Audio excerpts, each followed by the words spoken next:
Last night's Grammys shook up the country scene. Chris Stapleton took home Best Country Solo Performance, Zach Top stole the traditional album crown, and Jelly Roll owned the night with one of the most talked about moments. I believe that music had the power to change my life, and God had the power to change my life. In the next few minutes, we're gonna break down the biggest country and Americana Grammy moments. What made sense, what surprised me, and a few artists I honestly thought could have walked away with something. Let's get into it. We've got to start with Jelly Roll because whether you're a big fan or not, it was one of the most talked about moments of the night. Jelly Roll won Best Contemporary Country Album for Beautifully Broken.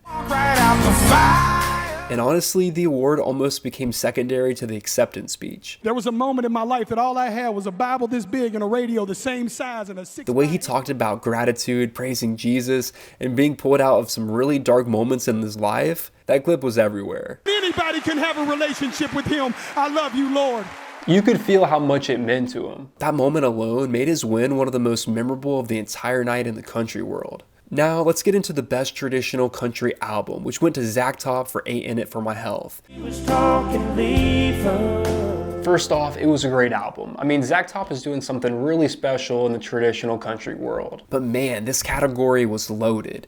You had Charlie Crockett in there, you had Margaret Price with Hard-Headed Woman, and maybe the wildest part is that Willie Nelson and his son Lucas were nominated in the same category. I mean, that's pretty legendary stuff. I'll be honest, I was really high on Margaret Price's Hard-Headed Woman. I love Zach Top, but this is one of those categories where you could have convinced me multiple people deserve the win. I was a little kid and looked like superheroes up on TV, so to be here and be a little part of the whole thing is insane. Best Country Solo Performance went to Chris Stapleton for Bad As I Used to Be from the F1 movie soundtrack. This song had that swagger kind of biker energy. I just feel like every time I'm listening to a Chris Stapleton song, I should be in South Dakota on a freaking motorcycle. It's Stapleton doing what Stapleton does best. What's impressive is that it beat out Somewhere Over Laredo, Nose on the Grindstone, I Never Lie, and Good News by Shaboozey. That's a tough group. Do you agree with Stapleton taking that one? I'm curious what y'all think. Best Country Duo Group Performance went to Shaboozey and Jelly Roll for Amen. She worked 3 to 4 jobs just to provide for me and my four siblings as an immigrant in this country. Thank you, Mom.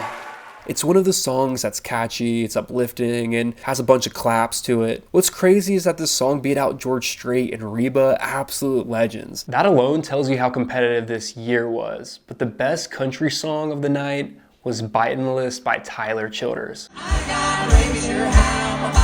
right, I'm not Tyler Childers, but I'm Jesse Wells. Not that one. I love this win because it's funky, it's weird, unapologetically Tyler. And who would have thought that a song with dog barks at the end of it would take home Best Country Song? I mean, that's pretty crazy to see. Now, let's slide into the more of the rootsy Americana side of things. The group I'm With Her had a huge night. They won Best American Roots Song for Ancient Light, and also took home Best Folk Album for Wild and Clear and Blue. We're completely dumbfounded. Thank you so much and so grateful. This record was That's a massive win, especially considering they beat out artists like Jason Isbell, Patty Griffin, and Jesse Wells. Mavis Staples in her 80s won Best American Roots Performance and Best Americana Performance. Y'all know I'm a big Jason Isbell guy, and I played Foxes in the Snow nonstop, and while he didn't win this time, I still love that record. Jesse Wells being in that mix too just shows how stacked these categories really were. For Best Americana Album, that went to John Batiste for Big Money. Everybody chasing that big money. This record has a ton of folk and blues influence. Honestly, parts of it sound like they could have came straight from the 1960s. And finally, Billy Strings won Best Bluegrass Album for Highway Prayers. From fun tracks like Leadfoot to stripped down a cappella songs like Richard Petty,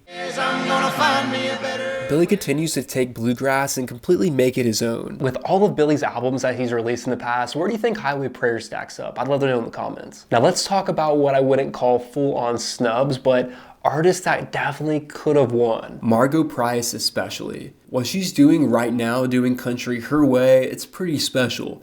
Songs like Love Me Like You Used To with Tyler Childers, Let's go down to the bar. Don't Let the Bastards Get You Down, and Don't Wake Me Up featuring Jesse Wells, Ain't nothing bad. I mean, she's had a really big year. It would have been really cool to see her snag a Grammy. There were so many good people in the categories this year where I'm not mad at all. At the end of the day in country music with the Grammys, it just felt like a lot of people were deserving. And we can't forget about Reba performing for the first time at the Grammys.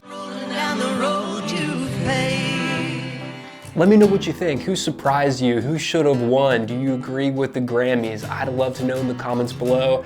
If you're a country music fan and you're new here, we're trying to build one of the biggest country music communities here on YouTube. We're at 40,000 subscribers now, but it'd be crazy to get to 100K by the end of the year. But that's all I have. Appreciate you guys. Take care.